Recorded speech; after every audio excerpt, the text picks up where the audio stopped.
there's a fabric that bonds warriors together.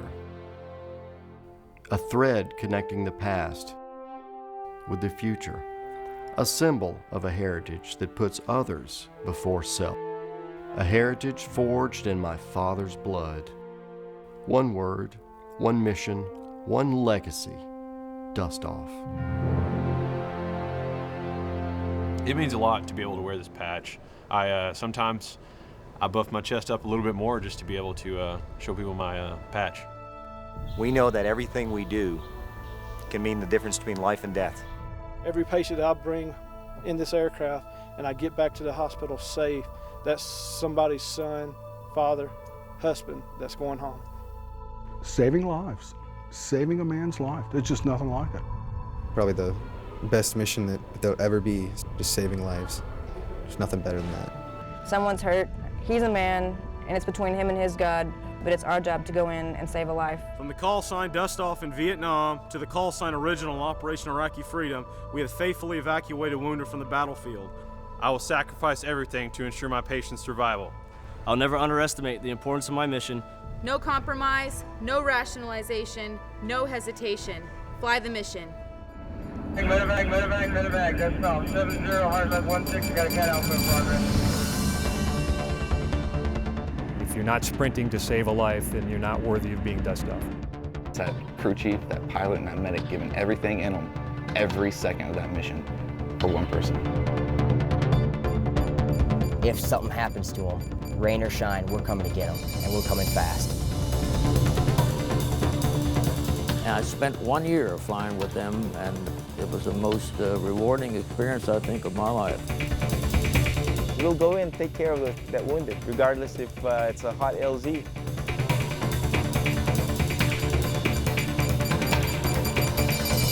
Our pilots are doing it now. They'll take fire and they won't pick up until that patient's on the aircraft. There is nothing better than going home at the end of the night and counting on your fingers and toes how many people you saved that day.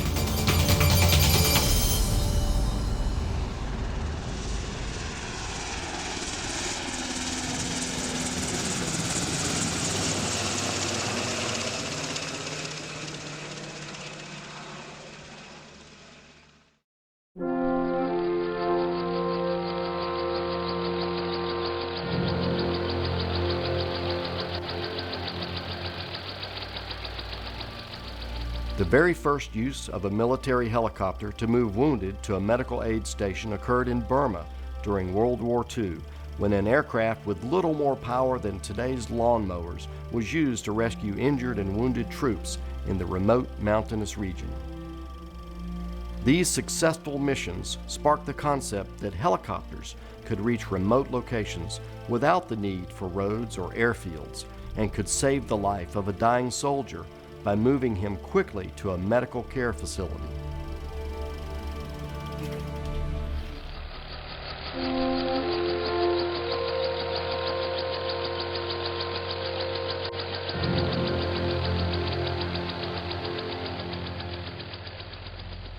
My father first learned of the life-saving power of the helicopter in Korea. He could not have imagined at the time the legacy he would help to forge in the years ahead. In Korea, he knew that he was among the Army pioneers who were the first to use helicopters to move critically injured soldiers from the front lines to a mobile Army surgical hospital, a MASH.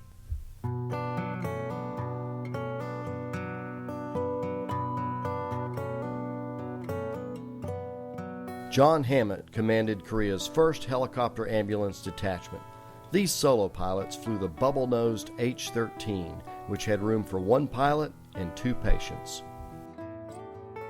This is my baby, because for 2 years I flew nothing but this to pick up patients. The first thing you do is run out and jump in this bubble, fire it up, and take it to the front line to a battalion aid station, which had a doctor. And when you landed, he'd pick up the worst two patients and put them on the litter, and you'd take them back to the MASH. The first time I picked up 2 patients, I brought them in dead because I didn't know what to do. I had 2 doctors that climbed all over me. So he took me into the operating room and he showed me how to do a tracheotomy. Well, I told the doctor that I was artillery, so I didn't know a darn thing about doing a tracheotomy. I had an H-13, a Mickey Mouse compass, an airspeed indicator, and that's about it. Helicopter technology was so new that when Jim Beiser went to flight school, his instructor had only 3 hours of experience in the H-13. When we get the patient, then we had to have a sandbag or 2, depending on the size of the patient, to throw on the other litter. Because if we didn't, of course, the helicopter tipped over. Solo pilots had to navigate more than just the flight of the aircraft. You were the pilot, you were also the mechanic if something went wrong, you were the medic if the patient started to get into trouble, and you were also the navigator and the person who had to clear himself through any zones that you might be flying in. It got to be very interesting. The patient had a complete cover over him. Well, we did that for rain, snow, extreme cold. But if you pick up a young kid and he really didn't know what the heck he was doing, he'd look up and he'd see that cover. So the first thing you know, he'd start kicking that cover. Well, I'd have to land any place that I could get on the ground, go around and tell the patient, that's not a coffin. Don't be kicking it off, that's protecting you from the weather. We would replace that ambulance by having a helicopter go to the front, picking up the patient, bring him back to the main. If you get him there fast, you get him there where the aid man can do some work on him, you more likely save a man's life.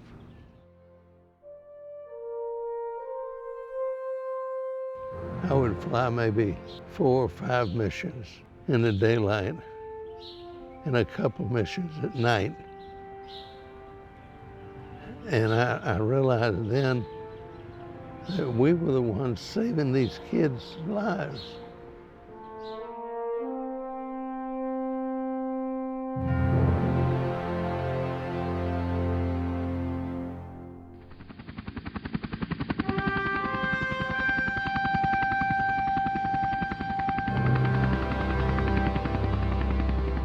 My father learned to fly his H-13 in Korea, but the Army had developed a faster, more powerful turbine engine helicopter that could be used as an air ambulance.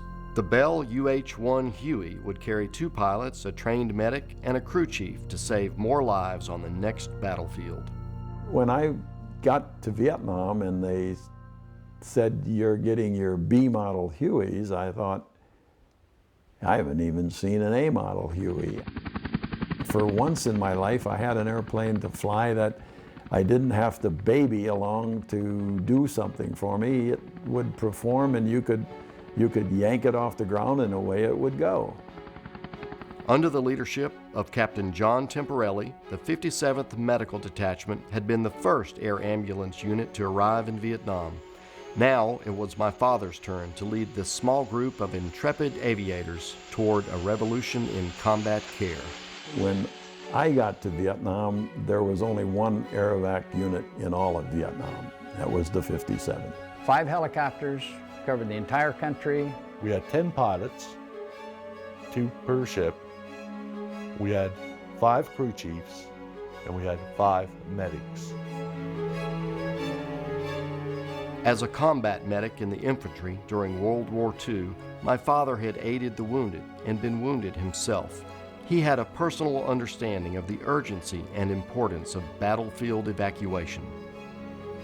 When he left his job as a high school principal to go to Vietnam, he was absolutely determined to use his helicopters to save lives. He had a stare that could go right through you. He didn't have to chew you out or tell you that he was unpleased, all right? He wasn't happy. You knew it when you looked at his eyes. He stood up straight. He was forthright with his comments. He had an aura about him, and you could see that he was respected by all the people that was in the detachment.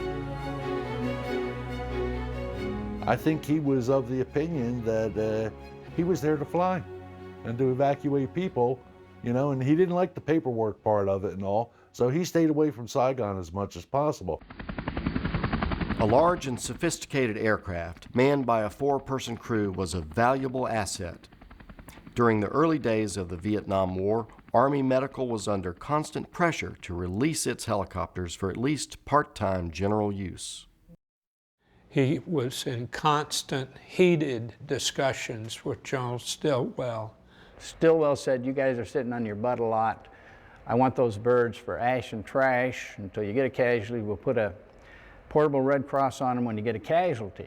Well, Kelly, was, of course, was outrageous. It made no sense. It's like taking a ground ambulance and carrying garbage with it until you get an emergency call and then put it was insane, in other words. And he said, "We have got to prove to them that we can do this mission as a dedicated resource better than anybody else can do it." My father established a creed, no compromise. He pushed to make sure that he got the best maintenance on the aircraft. He pushed to make sure that we got as good of facilities as we could have. And he started to fly. He actually set up kind of a circuit. No hesitation. Major Kelly felt that we should go out in any type of weather, any type of conditions, and try and recover the patients. The game changer was to pick them up on the battlefield during the battle. No rationalization. We were the only aircraft that ever took off at night. We pioneered that particular area for Vietnam. By the time I left, 20 months later, everybody was flying at nighttime, but when I first arrived there, no one flew at nighttime. Fly the mission. His vision was to be the best in the country. His vision was to save lives quickly in the battlefield. His vision was never to quit. His goal was to let the people in the field know, I'm here, you got somebody hurt, you need help, call me. This is Rebel 6, request Dustoff. Dustoff, over. Under my father's leadership, the troops on the ground learned that if they were wounded, they could trust that Dustoff was coming. He instilled never to give up, provide quality care from the battlefield all the way back to the healthcare treatment facility. There was no book for it. There was nobody who had ever done this before. My dad wrote the book, and he never asked his men to do something he wasn't willing to do himself. He was one of us pilots that was flying each day with his crew. We were humping to keep up with Kelly because he was flying day and night. The standard, I think in those days, taken from some Air Force thing that had no meaning at all, was like 90 hours a month. That was the most you could fly in a 30-day period. Well, Kelly flew, he averaged over 120 hours a month. They tried to stop him. They said, you got to, it's against the rules to do this. And he said, well, what do you want me to do, leave him out there?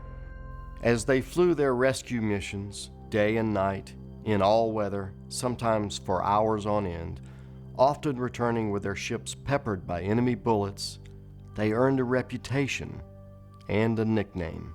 Kelly's Crazies. Some of us were called crazy. Some of us were called crazy to our face. But we never thought we were crazy. We just did what Kelly wanted us to do, and we were proud of doing it. We did it with honor. The unhesitating, dedicated commitment of Kelly's Crazies would soon be put to the ultimate test.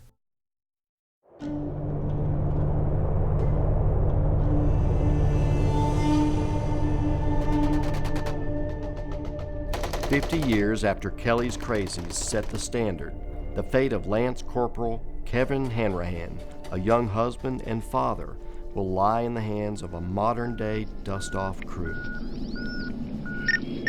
As 3-2 Lima Company patrols the mud daub villages and the opium fields of Helmand Province, Hanrahan's worst fear is just a few steps away. Hey, Long, step over this pile, all right? Don't step over these rocks. Don't step on these rocks.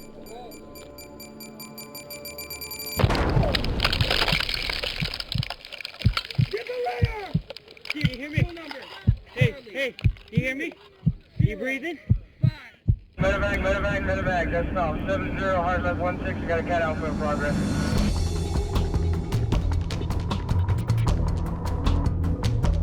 It's go time. Your heart races, your adrenaline spikes. You run up the aircraft, get it cranked up, get off the ground within 6 minutes. We are working in a terrain and a scope of distance and time unparalleled in our history. You'll hit the ground and they take off running outside that aircraft. Who's to say there's not a secondary IED somewhere out there? It's just something that you don't want to think about when you're going out there. It's a race against a clock, and that clock is unforgiving. This young Marine has a better chance of survival because of a long and proud tradition that began and nearly ended in 1964. On July 1st, 1964, Charles Kelly took off on a mission with Dick Anderson to pick up a wounded American soldier. We were listening, because I happened to be in the second aircraft, to the conversation that Charles Kelly was having with the American advisor, Special Forces, on the ground. The major said, "We're taking heavy fire."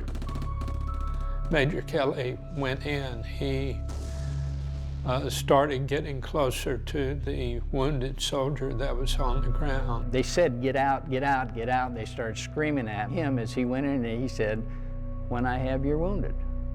"I'm not leaving until I have your wounded." He was taking fire off his left. And he went into an area where the friendlies were, and they were standing up to bring him in. He took one round underneath his arm. He says, "My God," twists, the rotor blades hit the ground, beat the aircraft up. We then had not only casualties from the Special Forces, but we had people that were in the aircraft that were injured. We get a call, and Kelly's down. And we all run for the birds. I don't think I even stopped for co-pilot. And I headed out, and on the way down, I get the word that they got them out. They're all out. We went into the area. We picked up Major Kelly. We got the other patients we could out of there, and we started flying to the closest clinic. I pull into the airfield at Bin Long, and the Dustoff bird is sitting here, and Ernie is leaning up against it. And I pulled up behind him, sat down, and I walk over, and I'm happy. Kelly's out. So as I get up close, Ernie's crying. And I says, what's going on, Ernie? And he kind of nods like this, and there's a body bag behind him. One of those rubberized body bags. And he says, "That's Kelly." Major Charles L. Kelly, a veteran of 3 wars, a public school principal, a beloved husband, a father of 3, a pioneer, was dead. The soldier who made it possible for so many others to go home to their families would not be coming home to ours. And so, God, it just took the wind out of me. It just, you know,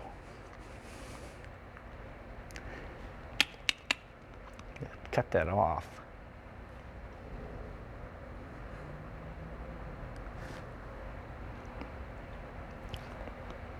That's crazy after all those years.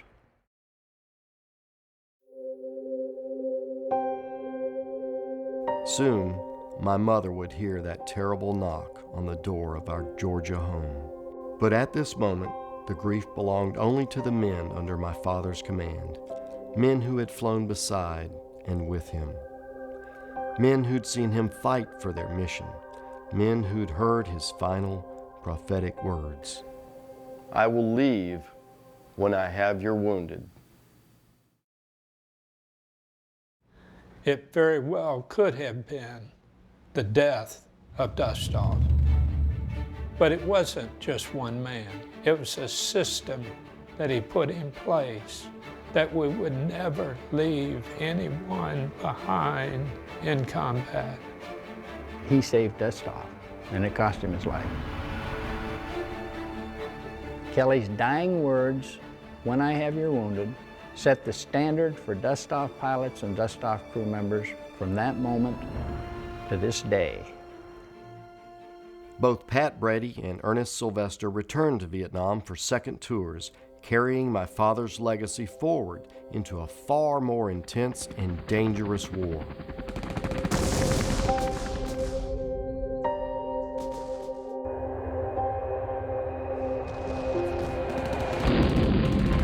The difference between my first tour and when I came back my second tour was like 16,000 Americans the first tour. Second tour, 500,000 Americans, well over 140 Dustoff aircraft in country versus 5 my first tour.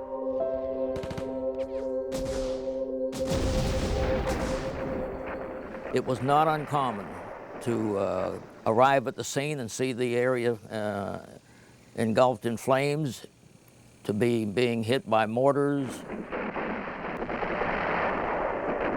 By the time Wayne Ulrich arrived in Vietnam as a crew chief, it was not uncommon for crews to fly 8 to 10 hours a day. We arrived in Vietnam with 6 brand spanking new out of the factory H model Hueys in Bell helicopter. At the end of the first week, all 6 of them had been shot up, and we were borrowing equipment from another outfit.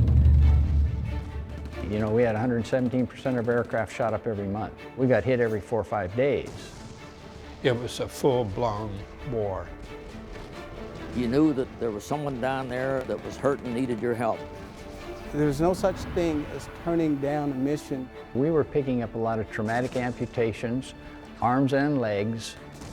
One of the most important, most dangerous, and most taxing jobs in the United States military now fell to the 19 and 20-year-old enlisted soldiers who served in the back of Dustoff helicopters. The medic was responsible for the wounded.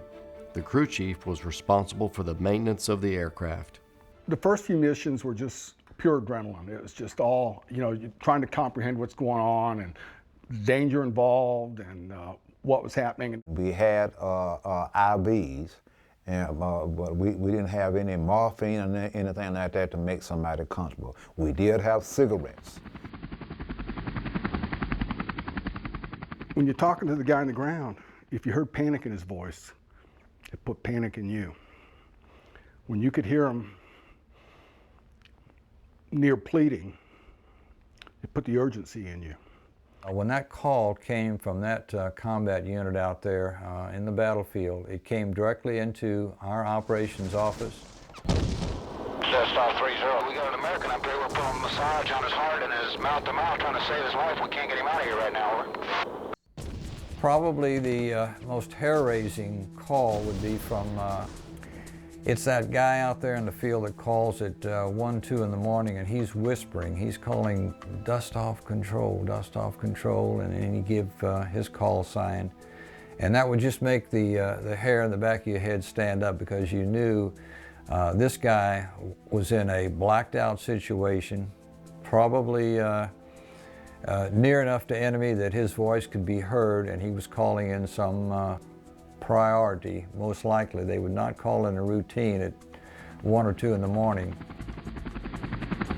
You go 2, 3 hot missions a day sometimes, you know, picking up people that are in hot LZs that are different, you know, combat here and fly 30 kilometers there and pick up some more, and it was real combat.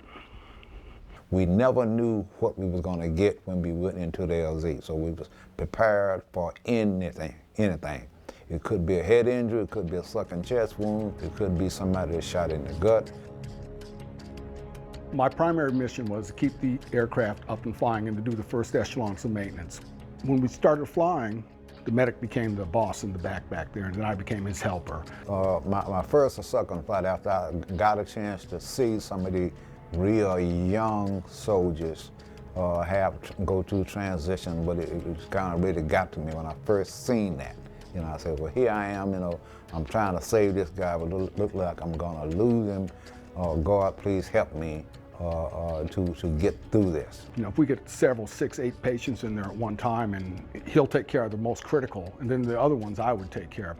I got real good at sticking people with an IV. I could take a 16 gauge needle and take a collapsed vein, and I could get you.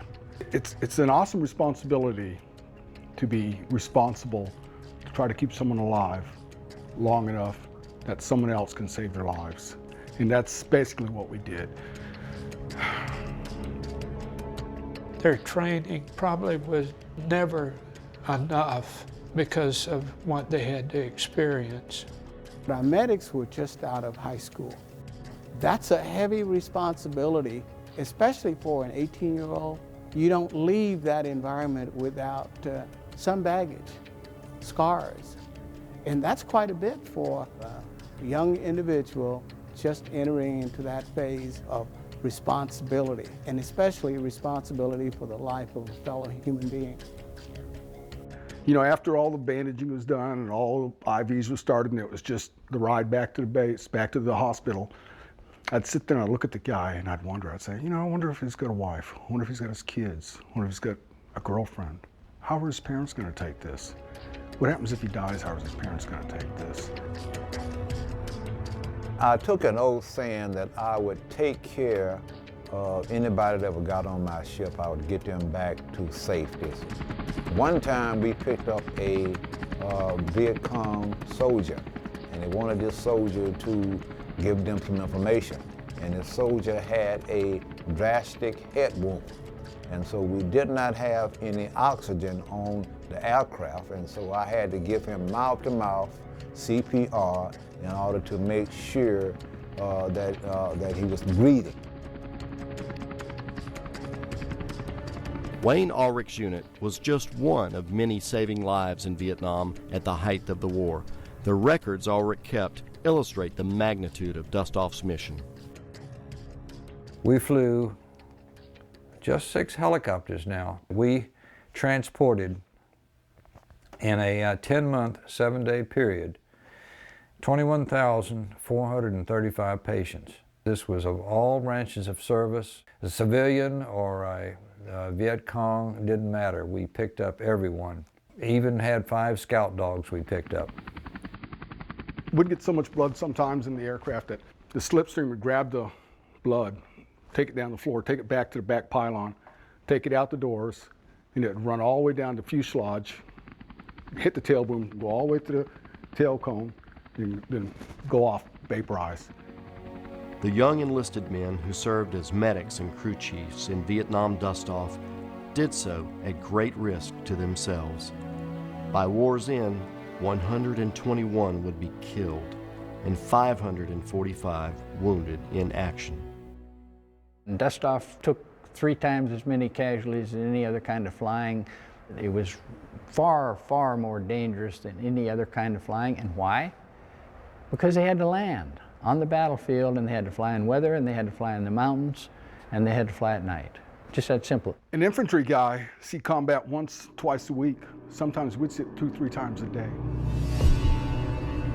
If no landing zone was available, a hoist was used to evacuate the wounded. Hoist missions were the most dangerous of all. We were never in an area more than 15 minutes, but it seemed like a lifetime. As a young lieutenant, Otis Evans flew many hoist missions in the jungle areas of Vietnam. When you can't land, you just lower this long cable with a little device at the end of it that a soldier or a wounded patient could be strapped onto. That particular cable could get tangled into things, snarled, and then once it's on the ground and you get a patient on that cable, the cable would tend to swing and oscillate, and you could again get it tangled. So, and it had to be done with extreme care and caution above all. And at that time, you were most vulnerable because you couldn't move. Hold your hover, you're close to the tree. Hold your hover. It's right about 10 foot below the aircraft. 10 foot below the aircraft. Hold your hover, babe. Hold your hover. I can recall one operation after keyholing down through 2 canopies. We were able to let our hoist down, and our area was very tight. And we did end up only having, I think, maybe 2 or 3 feet on either side of the rotor system to stay clear of trees. And I think probably one of the most exciting days, I don't know whether I called it excitement then, was watching the tip of our rotor just chip bark off the side of a tree and being told, move left, very calmly by the medic, move left. You're chipping bark. And so to move left in that kind of confined environment, it is not a conscious move of your cyclic. It is just a thought and a tightening of your fist, which will move it just enough so that you don't get the tree on the other side. Survivor, send it secure. Let's get the hell out of here. Your key was get in as fast as you can, do it right the first time, because second chance could mean, could be a catastrophe. Hoisting the wounded from the jungle required precision focus by the entire crew. We were a team. We weren't a crew, we were a team. And it took all 4 of us to get the job done, to get the wounded and get him out. The determination, skill, and courage of Dustoff crews in Vietnam resulted in an unprecedented survival rate for battlefield wounded. The legacy of Dustoff in Vietnam was there's probably never been a more effective battlefield operating system in the history of warfare. The life-saving statistics are mind-boggling. I was wounded several times. I carry 5 Purple Hearts. Any soldier that's wounded in combat, if he's conscious, the most wonderful sound that he can ever hear in his life is the whoop, whoop, whoop, whoop of the blades of the Huey helicopter, because he knows Dustoff is coming in to get him. They would come in. 4 of them would voluntarily risk their life for 1 or 2 Americans. Someone said, well, that's not a fair trade. Those volunteers flying those helicopters thought it was. God bless them. You never knew who they were. A pilot in his flight helmet, you had no idea. And you got the boys to the chopper, and there was a medic, the crew chief. They got him on. They'd take the IV that our medics had, and they were gone.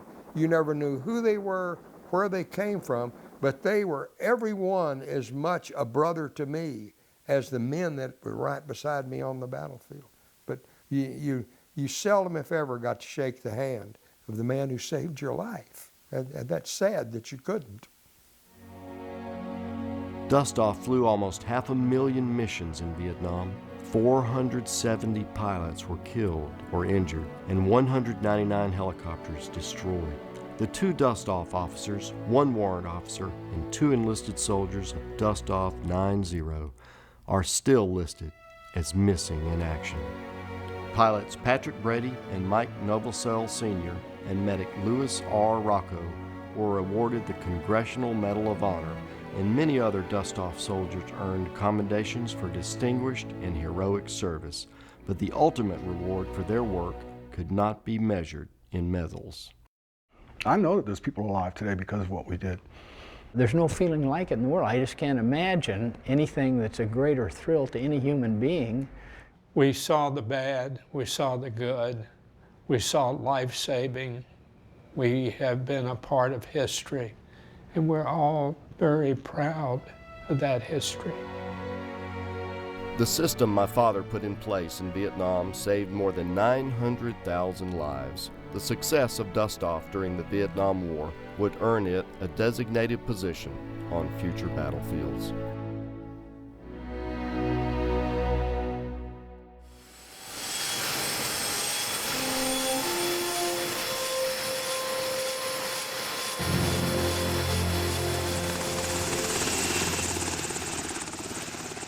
As the 20th century came to an end, the Army had replaced the Huey with the Sikorsky UH-60.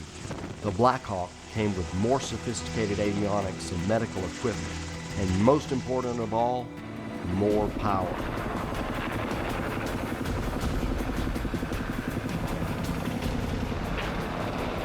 It has been solely designed for this purpose. This is a hot rod. You start cruising 140, 150 knots. We have the ability to pick those patients up wherever they're at.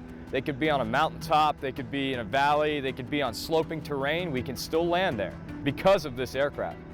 On board, we have everything from tape, gauze, Band-Aids, tourniquets, stuff to start IVs. We have machines that can breathe for patients. We have diagnostic equipment to tell us what's going on with the patient's bodies. It's a wonderful machine, a life-saving machine.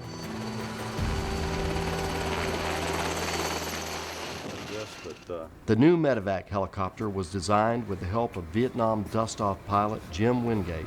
You know, your oxygen, your suction, everything. That's what I'm saying. This is the cockpit for the current generation. You know. His son Chris would help Dustoff face its greatest challenge since Vietnam in the sands of the Middle East. My fellow citizens, at this hour, American and coalition forces are in the early stages of military operations to disarm Iraq, to free its people. Medevac was extraordinarily important in Operation Iraqi Freedom. And why is that? Operation Iraqi Freedom was about speed. As the UH-60 Black Hawk swarmed upon Iraq, Dustoff was among the first to cross the border. Medevac was on the front line in Operation Iraqi Freedom, landing where the soldier was injured. The first thing that I was thinking, of course, was fear, you know, fear of the unknown. Here we are going on one of the first few medevac missions during the start of Operation Iraqi Freedom. And, you know, I was 19 years old when I went. It was dark out. You know, the war had just started at like 12 o'clock that night. I picked them up. 4 soldiers were shot up pretty bad. They were stable by the time I got them back to the hospital. And after the mission was done, there was a sense of satisfaction and pride that we saved people's lives. There is a soldier on the ground. We are the difference between life and death. That soldier, most of all, knows that we are coming for them. While we're in flight, basically what I'm doing is running over in my head every situation that possibly could happen. We fly in and we land at the LZ, and I jump off the aircraft to go check out patients. In Iraq, you don't want to stay and play on the ground too long. We like to be on the ground and have the patient on board in a matter of 2 or 3 minutes. I had 7 patients on board. I get back in the aircraft and my crew chief comes to me and says, "Man, did you see all those tracers flying around?" I was so focused on getting those patients and getting them loaded in that I didn't even know that there was tracers and gunfire going on all around us. The medevac aircraft, it doesn't come in sporting all the weaponry of the modern age. It comes in as it came in Vietnam. A simple aircraft with a red and white cross, a notion, and a spirit about it as it comes in to rescue the wounded. They have a Red Cross, and I haven't seen a Red Cross stop many rounds. What they really have, though, is skill and dedication and absolute commitment to put the safety of others ahead of their own.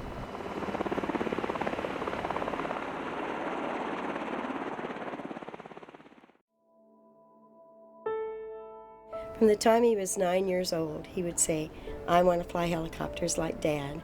And we had a big green trunk that contained a lot of things that Bruce had. And I found my dad's green helmet bag in our garage, and it had the patches of the 2 or 3 units he had been in, to include the 57th. I've wanted to be a Dustoff pilot ever since. Bruce Zink was a Dustoff pilot in my father's unit. 50 years later, his son Patrick carries on the legacy, commanding a Dustoff unit in Afghanistan. The helicopter has become one of the life-saving technical advances, but no technology is going to work without a committed crew. Put 4 guys in a helicopter and send them out into danger to pick up one. Only the Army does it. IED blast, double amputee, no legs, bleeding, unconscious, doing CPR.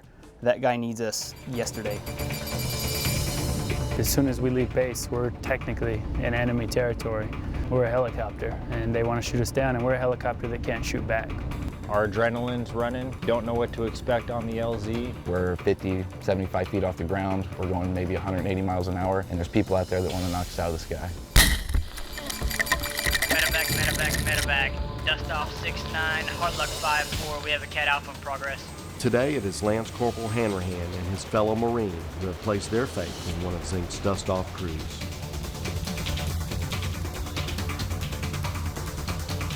They call it the golden hour, but it's really less than that. You know, you see his buddies load him in the back of this aircraft and see him get whisked away, not knowing what the outcome's going to be. They're up to their elbows in just disaster, and they hold it together long enough to keep that man alive. I draw on the crew chief all the time. They know while you're starting an IV, they're going to throw the O2 on you. They know that while you're stopping the bleeding, they're going to cut away the clothes on the patient. And when it gets to that point where the team is just working like that and it's perfect, and the pilots are making the call to the back, A, status on the patient, is he stable, unstable? When it works like that in unison, it can be a beautiful thing. It can be a beautiful thing. Getting them airborne 5 minutes, 5 minutes closer to POI, 5 minutes earlier to a surgeon on a table can mean all the difference in the world to a young man when he's fighting for his life.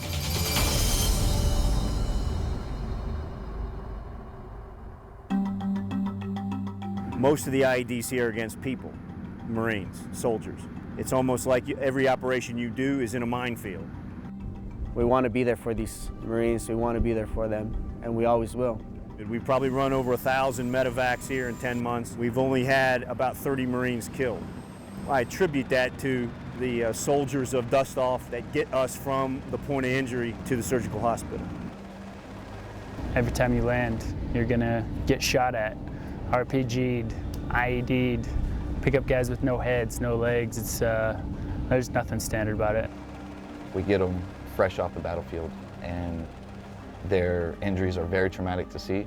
I've had patients where all 4 extremities were blown off. There's no mannequin out there that can actually replicate the trauma that's seen on a battlefield. Mangled bodies that I've seen out here is it's tough to describe. There's been a lot. They're hyped up, they know they're hurt, they know there's something wrong. But it's my job as a medic to try to calm them down. Their eyes are looking at you, and it's looking at you like, where's my miracle? I have no legs, save my life. Grab a hold of them just to let them know, hey, you're in my hands, I got you. The worst question is, am I gonna die? That's a pretty difficult time. With the amputations, you kind of take them back because it's a smaller example of a person, and you see them in their really low place. I've heard hollering in the aircraft, and you know what it is, ungodly hollering of pain, and it's tough. Sometimes it's rewarding, and sometimes it's a helpless situation. The faces of the patients that I've lost in flight, I still see their faces quite vividly. And then it's worse when you get the missions with the kids. How do I push through it? Experience. Take a deep breath and just remind yourself what your mission is to keep that guy alive. And sometimes the worst Dustoff mission is the one that isn't flown. What happened there, Jojo? ID strike, double amp, and we just got called that he was a hero or he didn't make it. So it's one of those days.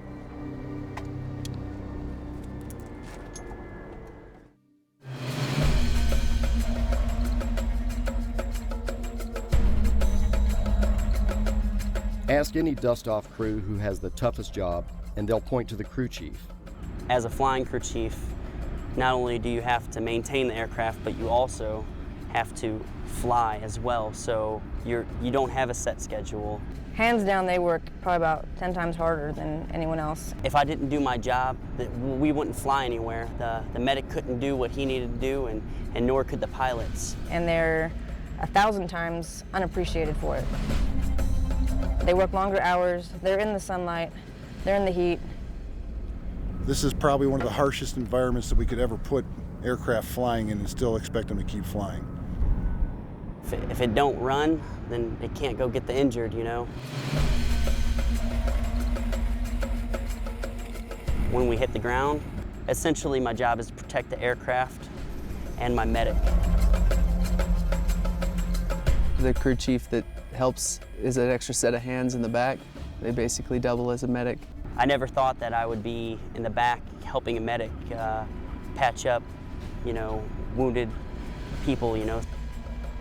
I get the best of both worlds. I get to help people, and I get to fly in the greatest helicopter in the Army.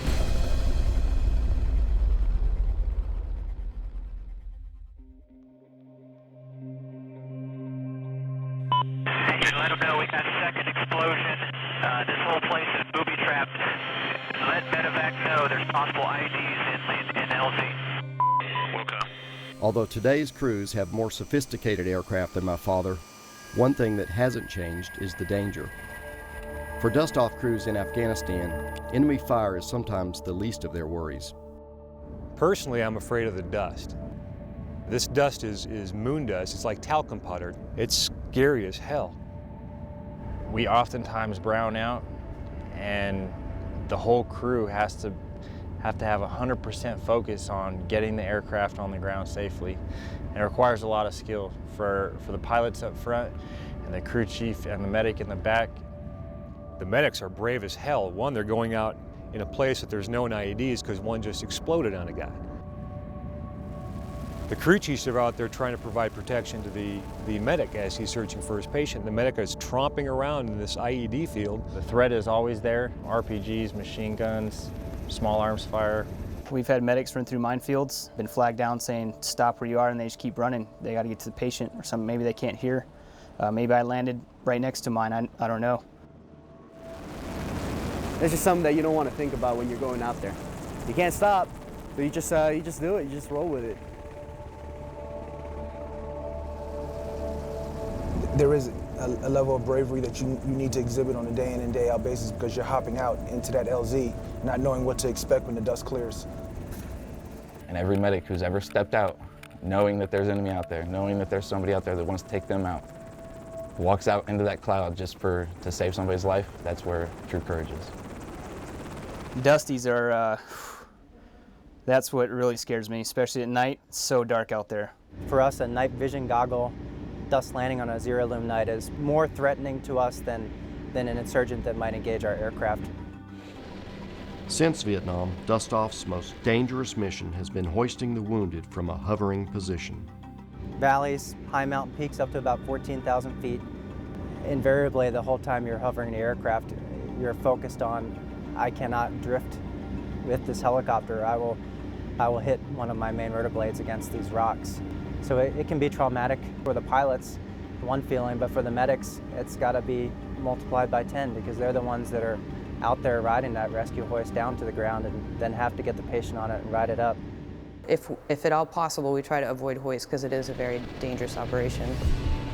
Captain Drew Wilson piloted missions in the mountainous areas of Afghanistan.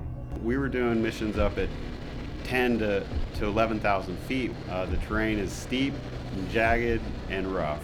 That limits places that we can land. So as we come into the area, we have to slow down to ultimately a no airspeed hover, sometimes as high as 50 to 100 feet. My medic has to hop onto a winch cable and be lowered down and exposed to any enemy that wants to take us out. I've been shot at several times on a hoist, and there's just not anything you can do but make yourself small. So I need to quickly get myself untangled from the helicopter. At that point, my job is to get safe and to the patient. Where's the other patient? There's a lot of adrenaline, and my job is to collectively calm that adrenaline and get everybody on the same page. You guys seem to be the worst. He's in the most pain. Get inside that bag, and I need the lift straps out of there. They're green. I gotta squish you up, man. I'm sorry. Send him up on the JP if you want. Go up with him. I wouldn't give him another chance to shoot you. We know that we're putting ourselves out there, but that's part of the job. That's what we signed up to do. When my father left for Vietnam in 1962, a wife and 3 young children hoped he would return. Since then, thousands more men and women have left their families to serve as Dustoff crew members. See you there. And 264 of them did not return to their families. Chief Warrant Officer 3, Brian K. Van Duzen. Samora, Iraq, 9 May 2003. They have perished while saving lives during combat missions overseas and on American soil. Children may grow up without knowing their fathers, but they will know they were heroes.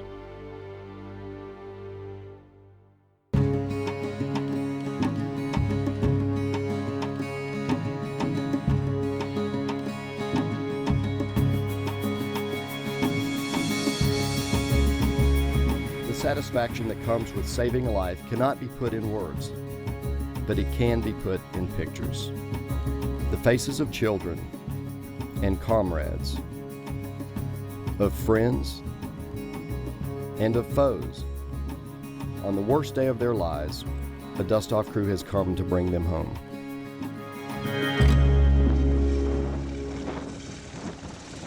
The men and women who serve as Dustoff soldiers do so at great personal risk, but the families of Dustoff also serve. We get scared. There's a lot of nights when we lay in bed, you get that knot in your stomach. You get that feeling that you can't describe, and a lot of times later you find out that there was a really hair-raising mission that your spouse was on. I have a very hard time sleeping at nighttime. The whole deployment, we can say.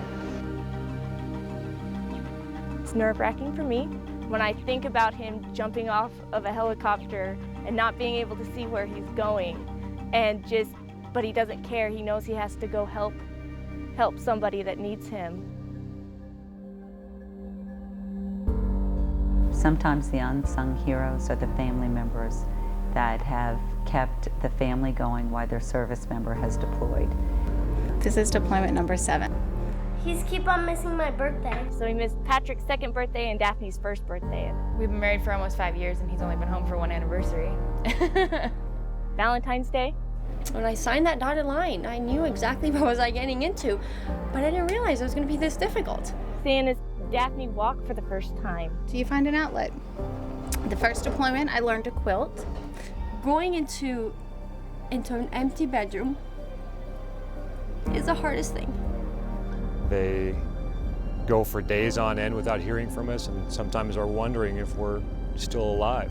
The second deployment, I learned to shop really well. You know, taking your kids to that Christmas concert again by yourself, another Christmas alone. I hated Christmas this year. I didn't want to do Christmas this year. It's harder on the girls if they see them all crying about it, so So you find an outlet. You don't let them know that the stress gets to you. I think families suffer almost more than soldiers do. It makes you very proud of them, knowing that they put themselves in danger so that they can go save somebody else. My wife doesn't like me to be away from her for a year at a time. Then I try to put it in perspective. If our children are in the military someday, wouldn't you want the best out there taking care of our children?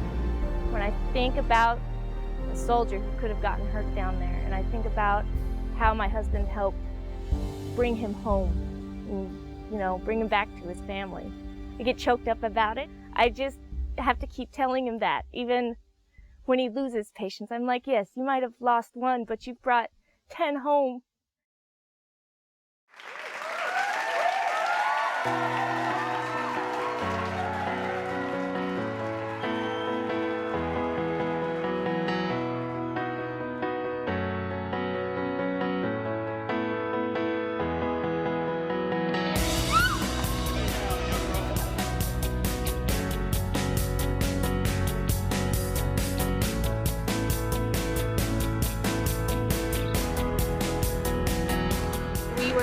proud of Daddy because he did such a noble job. And I love him. You know, he knows Daddy fixes people, and he knows that Daddy flies in helicopters. These guys are heroes, no matter how you look at it. On several accounts, we've met people that our guys have picked up. So our guys are the ones that are bringing your boys home. It's makes us really proud. You know, yeah, you get the goosebumps. I think this community is a national treasure, and I think the contribution they make to the American fighting man and woman willingness to go out and do what we ask of them, some of the most difficult and painful things that can ever be asked of a human being. The reason why America's sons and daughters were willing to sign up, wear the cloth of our nation, is that they believed at the point of injury that Dustoff would be there and that they would begin their healing journey. These guys they're tremendous. We couldn't do what we do without them. And I just thank God they're on our side, because they're a hell of a combat multiplier.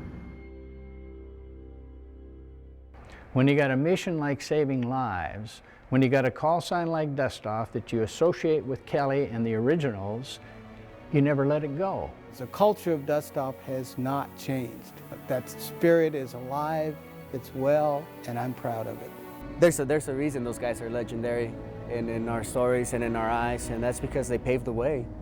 The hell that they went through, not only to establish medevac and make it, you know, a priority in the military's eyes, but these guys were going into full-fledged, no shit, hot LZs, surrounded by enemy. I was too young and too naive to realize I was making history, or Dustoff was making history. I carried on the Army traditions of doing my job, of being a soldier, and of being a Dustoff crew chief and saving lives. It's wonderful to know that they're still doing it, that the priority of saving life is every bit as great as taking life in the Army's eyes. It's not just one life that he saved, it's a family he saved. It's generations of children that he saves. We talk of patriotism and we wave the flag and we do all those things, but when you're in combat, that sort of takes a back seat to preserving one another. And we do what we have to do. They set the standard, we just tried to live by it. And what we do today is a direct reflection of lessons learned from what these guys did. So hopefully there'll be some soldiers, say 10, 20 years from now, learning off lessons learned from what we're doing here. If Charles Kelly were here today, I think that... He's proud of the legacy that's continued, not just with this unit, but with every Dustoff unit that we have. My father gave his life in the formation of a system that has saved the lives of countless others. We can never measure the true legacy of Dustoff, which walks among us in all those who have been brought home. When he left Georgia for Vietnam, my father had no idea that he was headed into history, that he would forge a legacy that would change the futures of thousands and thousands and thousands of people. He gave his life so that others might live.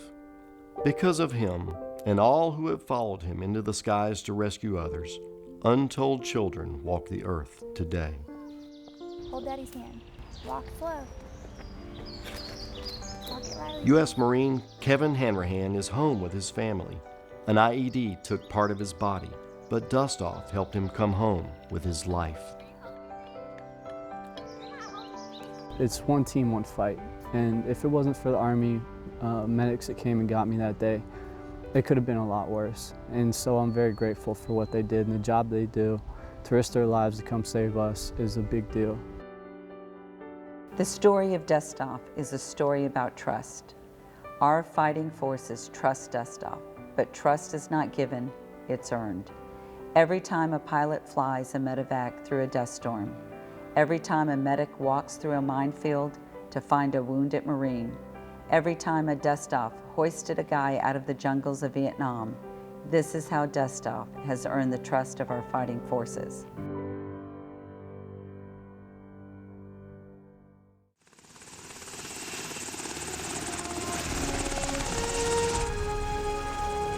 There is a bond among warriors. a legacy of trust handed down through the generations.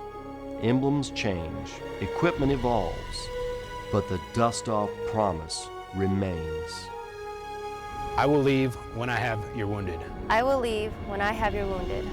I will leave when I have your wounded. I will leave when I have your wounded. I will leave when I have your wounded. I will leave only when I have your wounded.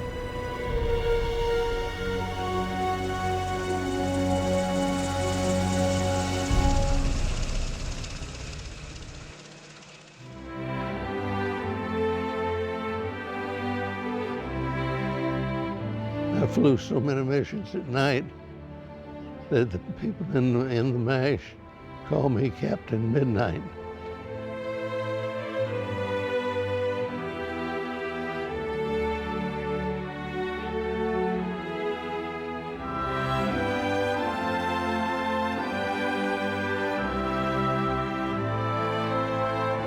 No matter what I did up front, I could never have evacuated one individual. I relied completely on the crewmen in the back.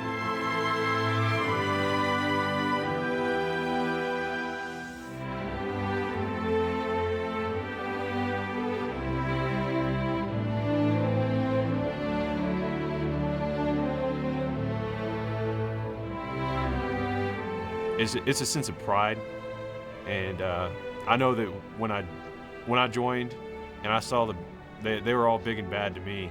I saw the flight medics with their big patches and their flight suits on. I said, hey, I want to be a part of that. They looked what we call shit hot.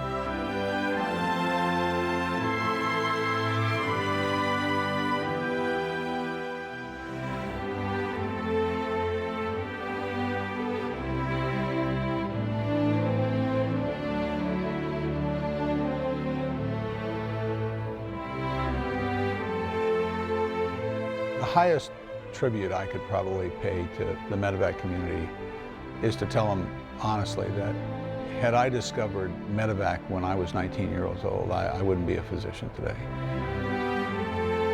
But our wives are going to use the medevac against us because they're looking to record this on some sort of an alarm clock so that when they want us to get up, they can push a button and they can get that thing to go, and knowing that we're going to be off the ground like that.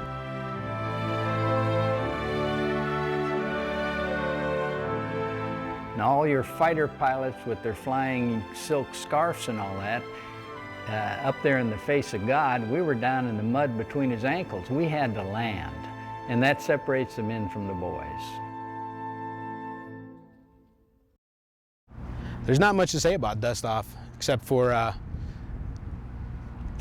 come and get you.